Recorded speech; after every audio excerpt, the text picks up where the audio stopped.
Have you guys ever wondered what if Tanjiro's dad was actually a demon slayer? I mean, we all saw what he did with that bear, and since he knew the Hinokami Kagura, he would be quite overpowered. In this video, we'll look at 3 alternate timelines in which Tanjiro becomes a demon slayer. Without any further ado, let's dive right in. In the first timeline, Tanjiro Kamado lives a calm life in the mountains. His body is weak, but his movements are always controlled and elegant. When he performs the Kagura dance, his steps look sharp and powerful without him even trying. He doesn't think much of it. To him, it's just a family tradition. One day, while collecting wood, he hears loud noises coming from deeper in the forest. When he rushes forward, he finds an old man struggling to defend himself from a bear. The man is injured and close to collapsing. Tanjiro does not hesitate as he moves forward with his axe, and with a few quick motions, he decapitates the bear and helps the old man stand. The old man is amazed. He's never seen someone that frail move like that. He introduces himself as a retired demon slayer and explains that he once fought creatures called demons. He also tells Tanjiro that his breathing and movements look nothing like ordinary combat. He sees something special in him and asks Tanjiro to join the Demon Slayer Corps. Tanjiro agrees because he wants to protect others. Even though he's sickly, he trains hard.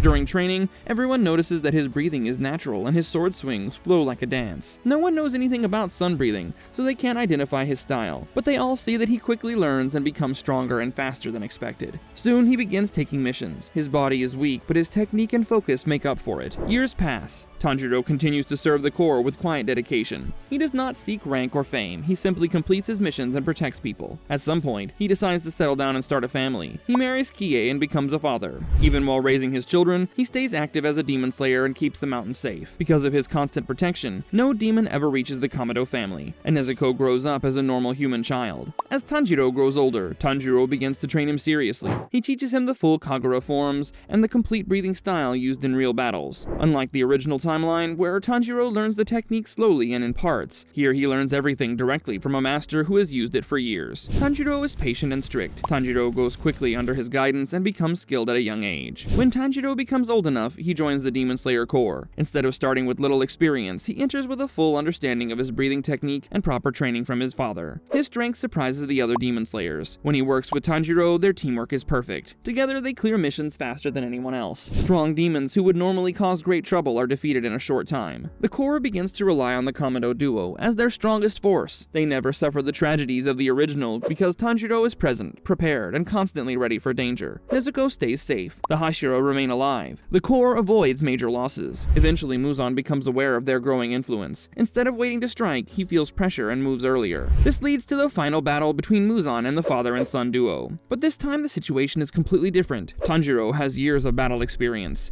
Tanjiro knows every form of the Kagura and has been trained since childhood. Their breathing connects perfectly. They overwhelm Muzan with constant pressure and flawless coordination. Muzan cannot escape their relentless attacks. The fight ends quickly. Muzan is destroyed. The war against demons finishes far earlier than in the original story. The Demon Slayer Corps celebrates a new age of peace. The Kamado family stays together. Nezuko remains human. Tanjiro and Tanjiro become legends, who ended the demon threat as a united father and son. In the previous timeline, we assumed that everything went well for the Kamado family. However, this time will be different. The story begins the same way as in the first timeline. Tanjiro once saved an old demon slayer from a bear attack. The old man told him about the Demon Slayer Corps. He trained Tanjiro for a short time, and Tanjiro learned the basics. He was naturally gifted and very strong because of sun breathing, but he never made a name for himself. After some time, he stepped away from the Corps and lived quietly with his family. Tanjiro believed that strength was enough to protect the people he loved, but he was wrong. One winter night, he traveled to the town to sell coal. When he returned, he found Muzan standing outside his house. Muzan had seen his earrings and became furious. Tanjiro tried to fight, but Muzan was far stronger. Instead of killing everyone, Muzan killed the family but left Tanjiro alive. He forced his blood into him and turned him into a demon. This was Muzan's way of taking revenge. He wanted to twist the legacy of sun breathing. When Tanjiro found Tanjiro, he refused to believe that his son was gone. He hid him from the world and kept him in the mountains. Tanjiro struggled with his demon urges but never harmed Tanjiro. Tanjiro began training him. He taught him everything about sun breathing. Over time, Tanjiro mastered all of it. A demon with full sun breathing was something the world had never seen. Eventually, this strange demon reached the ears of both Muzan and the Demon Slayer Corps. Muzan was excited. He wanted Tanjiro. A demon who could use sun breathing was exactly what he wanted. Muzan believed that if he could control Tanjiro, he could evolve further and unlock the power he had been chasing for centuries. However, when the Demon Slayer Corps found out, they reacted with fear. A sun-breathing demon sounded like a disaster. They wanted to eliminate Tanjiro before he could cause more trouble. Tanjiro did not resist. Instead, the old Hashira who who had trained him appeared. He told the Corps that Tanjiro was innocent. Other retired Hashira supported him. They explained that Tanjiro never betrayed the Corps. He only hid his son because he feared they would kill him without trying to understand the truth. After a long argument, the Corps agreed to spare him. They saw that Tanjiro had intelligence, control, and no desire to harm people. With guidance and support, Demon Tanjiro learned to control his hunger completely. Then one day he walked outside at dawn and nothing happened. He did not burn. He did not weaken. He had become something new, a demon who could walk in the sun while using sun breathing. Tanjiro was shocked, but Muzan was thrilled. This event started the final war. The war proceeds just like the original timeline. However, the key difference here is two sun breathing users. The thing that makes this even more insane is that Tanjiro is a demon as well. The father-son duo defeats Muzan in the end. In the previous two timelines, we assume that Tanjiro became a demon slayer before the events of the original timeline. However, in this scenario, we will assume that he becomes a demon slayer alongside Tanjiro. In this timeline, Tanjiro is not sick. He stays healthy, strong, and active. He continues performing the Hinokami Kagura every year, and secretly practices it on his own. Because of this, his body stays sharp, and he keeps access to the Demon Slayer mark and the transparent world. Nothing stops his growth. The story begins just like the original one. Tanjiro and Tanjiro go down the mountain together to sell coal. They stay in town because of the snow and return the next morning. When they reach their house, they find their family dead, and Nezuko has turned into a demon. Tanjiro collapses, but Tanjiro steps forward with calm focus. He instantly understands that this is the work of a demon. Tanjiro carries Nezuko down the mountain with Tanjiro. When Giyu appears, the situation changes completely. Tanjiro stands in front of Nezuko and reads every move Giyu makes using the transparent world. Giyu senses that Tanjiro is not an ordinary man. He decides to trust them and sends both father and son to Urokodaki. Urokodaki is shocked at how experienced Tanjiro already is. He teaches Tanjiro properly, but Tanjiro only needs a few days of sword basics.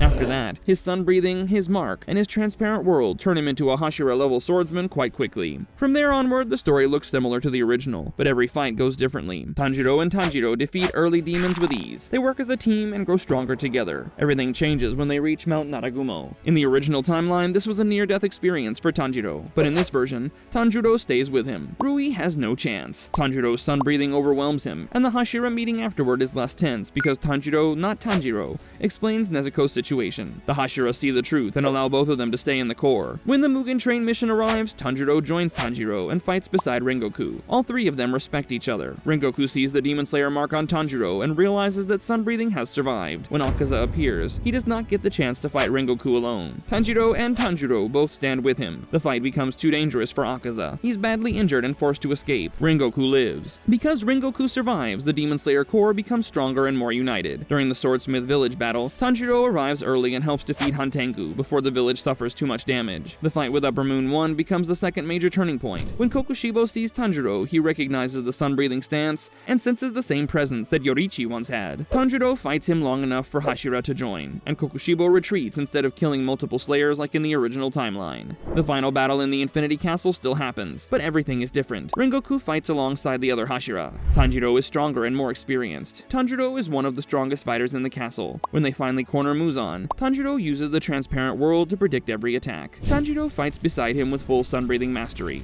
The sun rises. Muzan is overwhelmed by a group far stronger than the one in the original story. The father and son deliver the final blows together. When the dust settles, the Demon Slayer Corps has far fewer casualties. Many Hashira survive the final battle. Rengoku lives to see peace. Tanjiro becomes one of the strongest slayers of his generation. Tanjiro becomes the hero who changed the entire fate of the Corps.